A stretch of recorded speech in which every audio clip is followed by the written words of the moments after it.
Halo, selamat siang pemirsa. Apa kabar? Semoga selalu sehat, semangat dimanapun Anda berada. Ya. Bersama saya Yohana Margareta dan rekan saya. Dan saya Anggi Asibuan, kami akan hadirkan informasi terkini di siang hari ini pemirsa. Dan berbagai sorotan publik diantaranya adalah bahwa salah satu dampak dari kebocoran data kita yang dibobol itu berdampak kepada teman-teman yang mendaftar di Kartu Indonesia Pintar. Jadi kemana-mana begitu. Oke, kita akan lihat sedalam apa sebenarnya dampak yang ditimbulkan akibat peristiwa kebocoran data itu ya. Baik, inilah Metro Siang pemirsa dan kita akan langsung awali Metro Siang dengan informasi yang pertama. Di mana Kementerian Koordinator Bidang Politik, Hukum, dan Keamanan menggelar rapat tingkat Menteri Penanganan Kebocoran Pusat Data Nasional (PDN).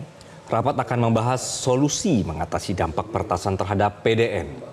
Rapat yang digelar Senin pagi dihadiri sejumlah pejabat tingkat menteri, mulai dari Menkominfo, Budi Aris Setiadi, dan Kepala BSSN Hinsa Siburian. Rapat digelar secara tertutup dengan agenda pembahasan penggantian Pusat Data Nasional 2 yang diserang ransomware.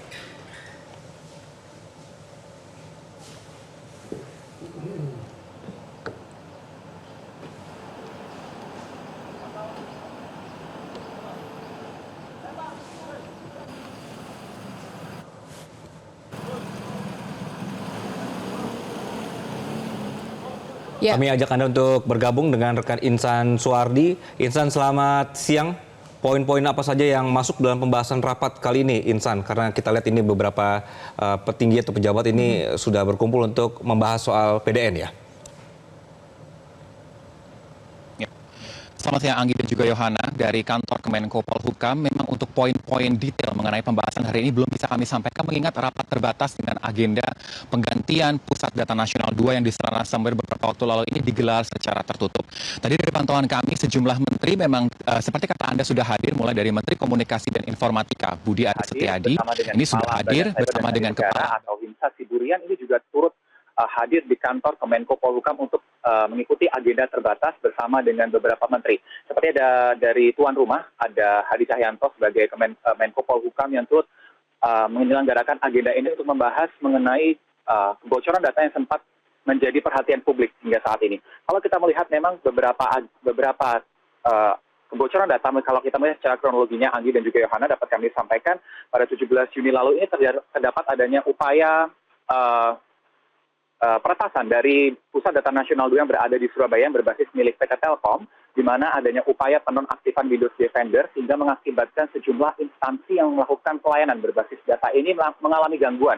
Seperti adanya dari bagian imigrasi, di mana beberapa waktu lalu seperti di berbagai bandara, seperti Bandara Internasional Soekarno-Hatta, mengalami gangguan bagian imigrasi sehingga menimbulkan antrian yang cukup panjang. Dan kalau kita melihat agenda apa yang akan membahas, mungkin kalau kami sampaikan juga untuk sementara waktu bahwa akan adanya upaya untuk apa solusi terdekat yang bisa ditempuh oleh pemerintah setelah adanya upaya peretasan dari Pusat Data Nasional sehingga mengakibatkan sejumlah instansi yang berbasis penggunaan data masyarakat ini mengalami kelumpuhan ataupun gangguan pelayanan. Dan kalau kita lihat juga setelah adanya serangan ransomware ini dari pihak peretas, ini orang tidak dikenal meminta sejumlah tebusan, di mana ada jumlah tebusan sebanyak 8 juta US dollar atau setara dengan 131 miliar rupiah yang mereka inginkan kepada pemerintah untuk dibayarkan sebagai upaya peretasan terhadap Pusat Data Nasional beberapa waktu lalu. Sehingga pada akhirnya pada 20 Juni setelah adanya upaya malicious ataupun serangan terhadap Pusat Data Nasional, seperti dari penghapusan file sistem penting dan ada juga penonaktifan layanan berjalan, ini mengakibatkan pemerintah menjadi sorotan publik setelah khususnya Komisi 1 DPR RI telah menggelar rapat bersama dengan beberapa instansi terkait dari Menkominfo hingga BSSN sehingga menemukan beberapa fakta baru, Anggi dan Yohana. Kami sampaikan di antaranya hanya ada 2% data yang terbackup atau memiliki data cadangan yang telah dimiliki oleh pemerintah dari seluruh data yang terangkum dari Pusat Data Nasional. Sehingga dan juga ditegaskan oleh Hinsa Siburian bahwa persoalan utama dari serangan ransomware itu antara tidak adanya backup data yang dimiliki oleh kementerian ataupun pemerintah, khususnya dari Kementerian Komunikasi dan Informatika. Sehingga Menkominfo sampai dengan saat ini pun masih menyampaikan belum adanya upaya pencurian data, namun sampai dengan saat ini mereka masih melakukan upaya pembackupan data dengan melakukan proses migrasi data untuk sementara waktu. Sehingga Anggi dan Yohana, mari kita akan nantikan bersama apa saja hasil dari pertemuan bersama dengan Hadi Cahyanto, Hinsa Siburian, dan Menkominfo Budi Aris Setiadi dalam rapat terbatas yang digelar pada pagi hari ini. Untuk sementara demikian, Anggi dan Yohana. Ya, Insan, sedikit saja, walaupun kita akan menunggu hasil yang nanti masih akan disampaikan ya. Tapi ekspektasi hasilnya itu seperti apa dan apakah ada target waktu begitu penyelesaian dari masalah ini? Ya, Yohana, memang kalau mengenai target waktu, secara terpisah Budi Ari telah menyampaikan bahwa belum adanya target waktu yang dipastikan, namun ini menjadi agenda utama dalam menyelesaikan masalah peretasan data milik masyarakat dan milik pemerintah yang dilakukan oleh orang tidak dikenal yang mengalami pada Pusat Data Nasional atau PDN 2 yang berbasis di Surabaya milik PT Telkom.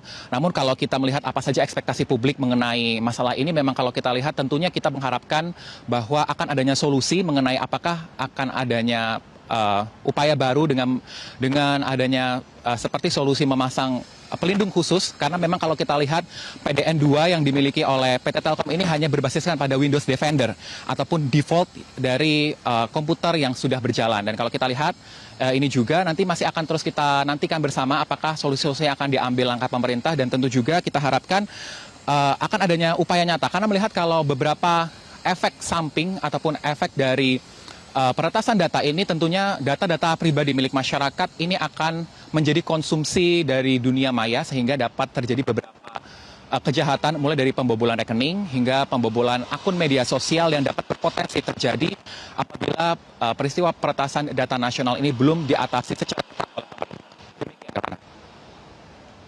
Baik, terima kasih Insan Suwardi melaporkan langsung dari kantor Kemenko Polhukam, Jakarta.